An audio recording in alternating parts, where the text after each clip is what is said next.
तो कहानी की शुरुआत होती है स्पेन में बने बुल्स हाउस से, जहां पर बुल्स फाइटिंग के लिए बुल्स को ट्रेन किया जाता है। इन्हीं बुल्स में एक बुल और है, फ्रेडिनैंड, जो कि बहुत शांत स्वभाव का है और इसको फूलों से बहुत प्यार है। मगर इसके साथ के दूसरे बैल इसको काफी डराते धमकाते हैं, जिनके नाम है विलियांते, गुआपो एंड बोन्स।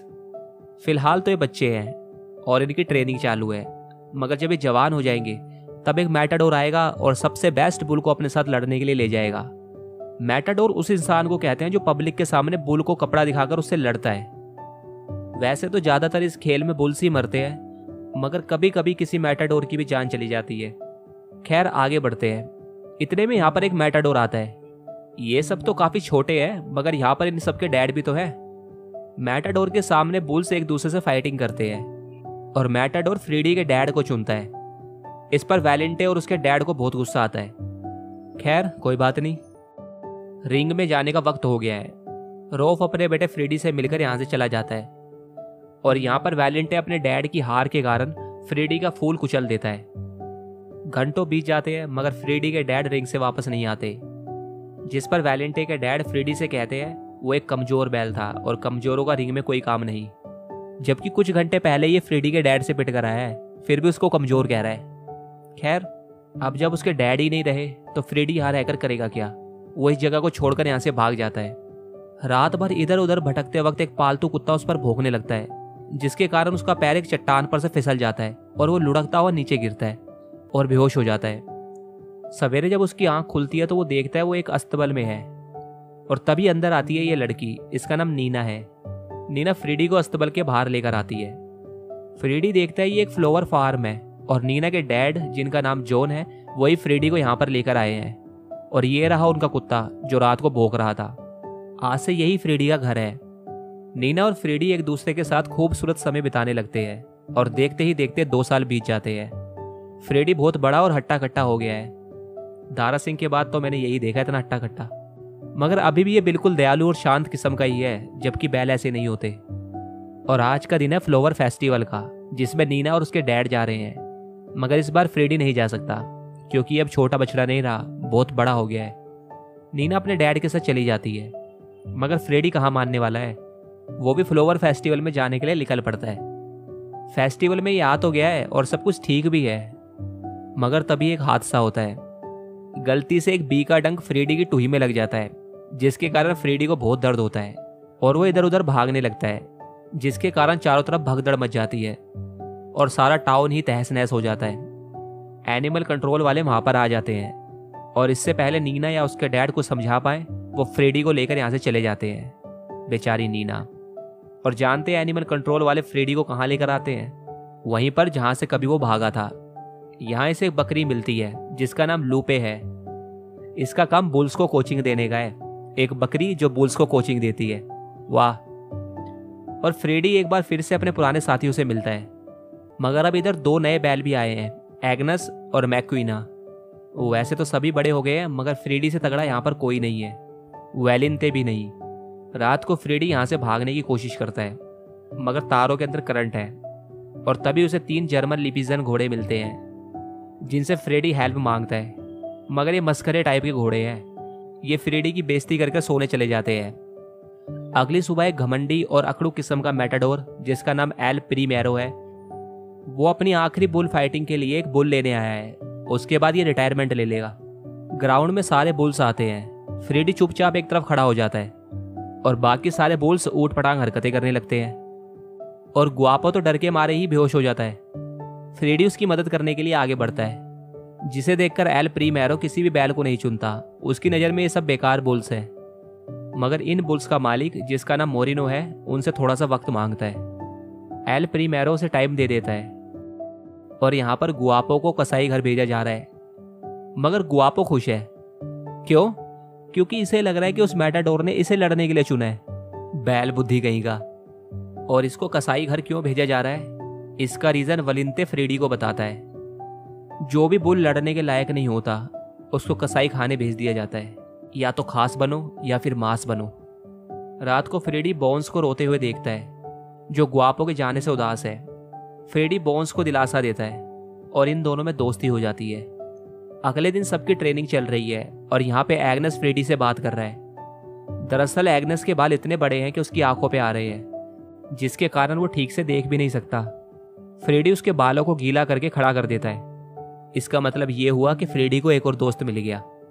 ये सब चल ही रहा होता है कि तभी एक बार फिर से तीनों मस्खरे घोड़े बुल्स का मजाक उड़ाने लगते हैं। इनका कहना है कि घोड़े ही डांस कर सकते हैं क्योंकि उनके पास खूबसूरत पैर जो होते हैं, बैल के पैर तो बेहुदा होते हैं। ये सुनकर बुल्स और घोड़ों का कंपटीशन होता है। वलिंते को छोड़कर सब नाचते हैं और जीत भी बुल्स की ही होती है। ये सब देखकर वलिंते इन सब की हंसी उड़ाता है और कहता है तुम सब भांड बनने के ही लायक हो, तैयार हो जाओ कसाई खाने में जाने के लिए। वलिंते की बात सभी बुल्स को ठीक लगती है। वो फ्रेडी को अकेला छोड़कर वापस ट्रेनिंग करने चले जाते हैं, मगर फ्रेडी को ये सब नहीं करना। वो लूपे से यहाँ से भागने के बारे में कहता है। लूपे उसके साथ जाने के लिए मान जाती है, मगर ये जगह तो चारों तरफ से बंद है, ये जाएंगे कैसे? इसका भी एक तरीका है। फ्रेडी इन तीनों हैजहॉग से यहाँ से बाहर निकलने की हेल्प मांगता है। ये सिर्फ दिखते ही छोटे हैं मगर है बड़े शैतान। ये तीनों लूपे और फ्रेडी को यहाँ से बाहर निकलने का रास्ता दिखाते हैं, जो कि एक घर से होकर गुजरता है। ये घर के अंदर आते हैं। इस घर में एक ट्रॉफी रूम है जहाँ पर फ्रेडी को अपने डैड की फोटो लगी दिखती है और उसके डैड के साथ साथ बहुत सारे बुल्स के सींग भी दीवार पर लगे होते हैं। जो बुल्स हार जाते हैं उनका यही अंजाम होता है। उन बेचारों की जान चली जाती है और मैटाडोर के लिए ट्रॉफी बन जाती है। सामने दरवाजा खुला हुआ है, बस 2 कदम की दूरी पर फ्रेडी की आज़ादी है, मगर इसकी नियति कुछ और है, यानी कि डेस्टिनी। ये सारे सींग देखकर इसको सब बुल्स पर दया आती है। ये वापस उन सब बुल्स के पास आता है और उन्हें अपने साथ यहाँ से भागने के लिए बोलता है। शायद सब मान भी जाते, मगर वैलिंते बीच में आ जाता है और फ्रेडी को कमजोर और कायर कहकर उससे लड़ने लगता है। वो लड़ते लड़ते ग्राउंड में आ जाते हैं। फ्रेडी लड़ना नहीं चाहता, मगर अपने आप को बचाने के लिए वो वैलिंते से भिड़ जाता है, जिसमें वैलिंते का एक सींग टूट जाता है। ये सब एल प्रीमेरो देख रहा होता है। वो फाइटिंग के लिए फ्रेडी को चुनता है और कल फाइटिंग है। और इस बेवकूफ को देख लो, सच में ये बैल बुद्धि है। इसे भागना मंजूर नहीं था, मगर अब कटना मंजूर है। इसे भी कसाई घर ले जाया जा रहा है, मगर अब भी फ्रेडी हिम्मत नहीं आ रहा। वो वैलिंते को बचाने कसाई खाने जाता है, जो यहीं पर थोड़ी सी दूरी पर बना हुआ है। वहां पर उसे वलिंते मिलता है। वो उसे समझाने की कोशिश करता है, मगर ये अभी भी बेकार की बातें करता है। बैल बुद्धि है ना। फ्रेडी इससे एक बात जरूर कहता है कि कायर मैं हूं या तुम, क्योंकि तुम यहाँ कायरों की तरह कटने के लिए तैयार हो और तुम अपने आप को फाइटर कहते हो। इतने में उसे गुआपो की आवाज़ सुनाई देती है, जो अभी भी जिंदा है, मगर इसे मशीन पर काटने के लिए टांगा हुआ है। फ्रेडी से बचाने की कोशिश करता है, मगर मशीन गलती से चालू हो जाती है। गुआपो कटने ही वाला होता है कि तभी वलिंते वहां पर आ जाता है और मशीन में एक लोहे की रोड डालकर मशीन को रोक देता है। चलो, गुआपो बच गया। वैलिंते फ्रेडी से मुस्कुराते हुए कहता है, मैं कायर नहीं फाइटर हूं। और वहां से गिरते पड़ते ही वापस आते हैं। ये सब एक ट्रक में बैठकर वहां से भागते हैं। एल पेरीमेरो मोरिनो से कहता है, या तो कल बैल और बैल लड़ेंगे या फिर तू और मैं, अब तो सोच ले। ये सुनकर मोरिनो के तोते उड़ जाते हैं और वो उन सबका पीछा करता है। रोड पर धमा चौकड़ी मची हुई है। बुल्स बचकर तो निकल जाते हैं, मगर सामने ट्रैफिक ही ट्रैफिक है। इसीलिए बुल्स डिसाइड करते हैं कि वो आगे का सफर ट्रेन से करेंगे। ये सब ट्रेन स्टेशन पर आते हैं। मोरिनो और उसके साथी भी यहाँ आ चुके हैं, मगर ट्रेन निकल चुकी है। ये सब ट्रेन पकड़ने के लिए ट्रॉली में जाते हैं। अब ट्रॉली तो अपने आप चलती नहीं है। फ्रेडी ट्रॉली को धक्का देता है और उसको ट्रेन के साथ जोड़ देता है। सबकी जान बचाने के लिए वो अपने आप को कुर्बान कर देता है। ये सब फ्रेडी को पकड़कर अपने साथ ले जाते हैं। ये सब न्यूज़ पर भी दिखाया जाता है, जो कि नीना के डैड देख लेते हैं और नीना को बता देते हैं। तो फिर अब टाइम हो गया है रिंग में जाने का, तो चलें फिर। भारी संख्या में यहाँ पर लोग आए हुए हैं। इन्हें क्या लेना कोई जिए या मरे, इन्हें तो बस मजा आना चाहिए। इस औरत ने प्रीमेरो के लिए एक फूल फेंका है। इस फूल को याद रखना, इसका बहुत खास रोल है। रिंग में फ्रेडी आता है, जो बिल्कुल भी लड़ना नहीं चाहता, मगर सब मिलकर उसे लड़ने के लिए मजबूर करते हैं। कोई यहाँ से भाला चुभाता है, कोई वहां से चुभाता है, जिसके कारण फ्रेडी यहाँ वहां भागने लगता है। गलती से प्रीमेरो का लाल कपड़ा फ्रेडी के सींग में फंस जाता है और यह बहुत बड़ी बेइज्जती की बात है। इस पर प्रीमेरो को बहुत गुस्सा आता है और वो उस कपड़े को उससे छीनने की कोशिश करता है, मगर फ्रेडी उसे उठाकर फेंक देता है। जिसके बाद प्रीमेरो और भी गुस्से में आ जाता है और वो 2 नोकीली गुप्तियों से फ्रेडी पे वार करता है। फ्रेडी उसको कुछ कहता नहीं है, बस बचने की कोशिश करता है और इसी बीच वो गुप्ती से घायल हो जाता है और जख्म के कारण फ्रेडी तिलमिला जाता है और वो गुस्से में प्री मैरो को सींग पे उठा लेता है और शायद वो गुस्से में प्री मैरो को नुकसान पहुंचा भी देता, मगर तभी उसकी नज़र पड़ती है नीचे फूल पर जो उसने गलती से अपने पैर के नीचे कुचल दिया है। उस फूल को देखकर उसका सारा गुस्सा शांत हो जाता है और वो प्री मैरो को छोड़ देता है। लोग बहुत गौर से ये सब कुछ देख रहे होते हैं। फ्रेडी फूल को सूंघता है और अपने आप को अपने घर पर महसूस करता है जहां वो नीना के साथ बहुत खुश रहता था, मगर तभी प्री मैरो फ्रेडी को मारने के लिए तलवार ले आता है। ये देखकर भी फ्रेडी इस पर वार नहीं करता और चुपचाप बैठ जाता है, जैसे कह रहा हो मैं किसी को चोट नहीं पहुंचाऊंगा, तुम्हें मुझे मारना है तो मार दो। ये देखकर भी इस बेवकूफ़ का दिल नहीं पिघलता। वो फ्रेडी को मारने ही वाला होता है, तभी पब्लिक शोर मचाने लगती है, उसे मत मारो। प्री मैरो से जिंदा छोड़ देता है और वापस चला जाता है। सब फ्रेडी के लिए तालियां बजाते हैं।